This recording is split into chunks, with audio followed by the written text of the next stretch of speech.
Hey guys, what's going on? Brady from Elite Weather Forecasts, and today we're talking about what is currently Tropical Depression 3, but will turn into likely Cristobal. So let's get going. First I'm showing off the icon because the icon is very consistent. With a big time category 1, 2, maybe even 3 hurricane. I'm not guaranteeing anything, okay, by any means. But I decided to wait to watch the GFS come out, and it hasn't really changed from the last like 6 model runs. It feels like the GFS, but the icon really hasn't changed in the last 4 model runs either. And look at this, continuing to be a tropical storm over land.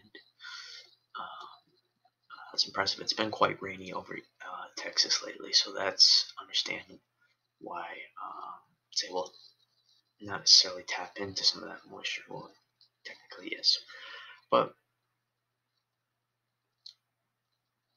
this icon has this thing just really starting to strengthen around the Yucatan Peninsula and then move northward.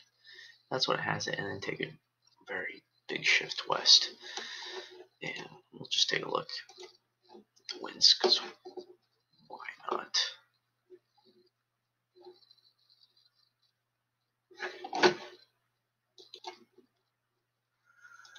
Okay, so here we go. We got 10-meter wind speeds, and let's find max strength. And it's like strongest winds are right around here-ish. So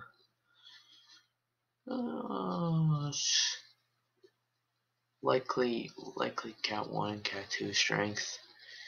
10-meter wind speeds show lower than what a 970. You don't see too many 970 hurricanes that are Category 1 strength. Very rare that you find that. Regardless, pressure is a good representation of storm surge too. So regardless of what this is, there's going to be some storm surge somewhere. And just look at the swath of tropical storm force. Winds here go around 32-ish knots. Or the yellow, when you start to see some yellow, it's close to tropical storm force winds.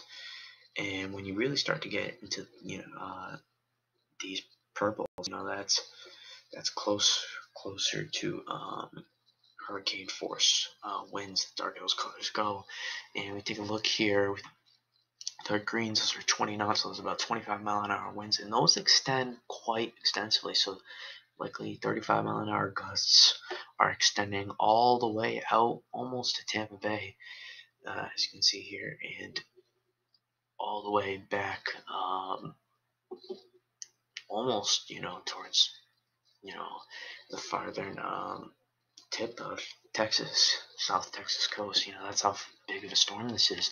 It might even be 2 storms. Might end up in the, and that's one thing that's really concerning about the storm, is there's a lot we don't know about it yet, and that's what makes it scary when predicting storms like this. What you don't know it makes it very difficult to forecast, predict. So this is why this storm can range from like a tropical storm to a Category 3. We really don't know the conditions exactly. We're aware of what's likely to happen, but there's still things that can change, and a lot can change. So you really need to be following this closely. National Hurricane Center provides updates every 3 hours. Their next update will come out at 2 a.m. Eastern time, so that's about an hour and a half. They'll provide something. They're expecting this. They put tropical storm warnings up, so they're expecting this to strengthen into a tropical storm within the next 36 hours. That's what that means. Tropical storm warnings are issued when they're expecting tropical storm force winds within the next 36 hours. That's why I said 36 hours. A tropical storm watch would mean they're expecting conditions within the next 48 hours. So I'm going to continue to talk about this in the next video for part 2. I might even do a part 3 for this, because there's a lot to talk about, and I can only do 5-minute increments. That's why I'm not doing 1 minute, because I don't feel like paying for a screencast, so that's why.